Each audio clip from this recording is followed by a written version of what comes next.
Hi, நான் தாங்க உங்கள் தினேஷ் நாகூர்லேருந்து. இன்றைக்கி என்ன பார்க்க போகிறோம்னு பார்த்தீங்கன்னா, அட்டகாசமான ஒரு கொத்தமல்லி சாதங்க. இந்த கொத்தமல்லி சாதத்தை நீங்கள் லஞ்ச் பாக்ஸ் ரெசிபிக்கும் செஞ்சு தரலாம். எப்போல்லாம் டைம் கிடைக்குதோ அப்போல்லாம் குழந்தைங்களுக்கு செஞ்சு கொடுங்க.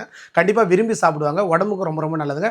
அது ஈஸியாக டேஸ்ட்டியாக நம்ம வீட்டுக்கு செல்லி எப்படி செய்யலாம் கதை பார்த்தலாம் வாங்க.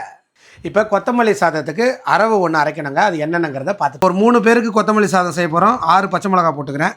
விதை கோது இல்லாத புளிங்க ஒரு 4-5 சின்ன துண்டு போட்டுக்கிறேன். 3 பேருக்கு செய்ய போகிறோம். அதனால் 3 விரல் சைஸ் இஞ்சி துண்டு. இப்போ நான் அந்த 3 பேரும் செய்ய போகிறது 3 விரல் நுனியில் வச்சு ஒரு கட்டை விரல் அளவுக்கு. இதில் மெயின் இன்க்ரீடியண்ட்டே கொத்தமல்லி தான். நல்லா ஃப்ரெஷ்ஷான கொத்தமல்லியாக இருக்கணும். ஒரு 3 கைப்பிடி போட்டுக்கிறேன். எல்லாம் ஒரு அளவுக்காக தான். நைஸாக அரைச்சி எடுத்துகிட்டு வந்துடுவோம். சோறு வந்து சூடாக இருந்துச்சுன்னா நல்லா ஆற வச்சுங்க.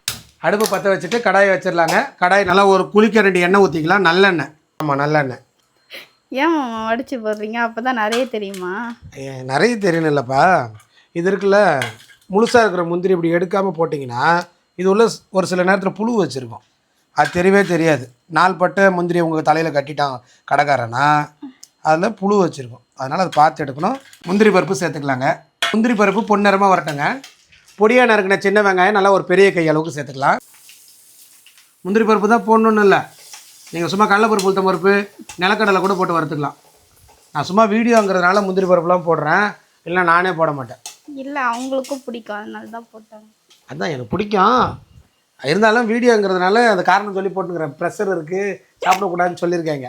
வீடியோக்கு அதெல்லாம் போட்டால் தான் நல்லாயிருக்கும்னு சொல்லி போட்டுருக்கேன். வெங்காயம் இந்த அளவுக்கு நல்லா கோல்டன் ப்ரௌனில் வரணும். அப்போ தான் டேஸ்ட்டாக இருக்கும் சாப்பாடு. இல்லைன்னா நைஸாக அரைச்சிட்டு வந்துட்டாங்க. இப்போ இதில் சேர்த்துடலாம். ரோஸ்ட்டாக காரசாரமாக ஒரு சைடிஷ் செஞ்சு.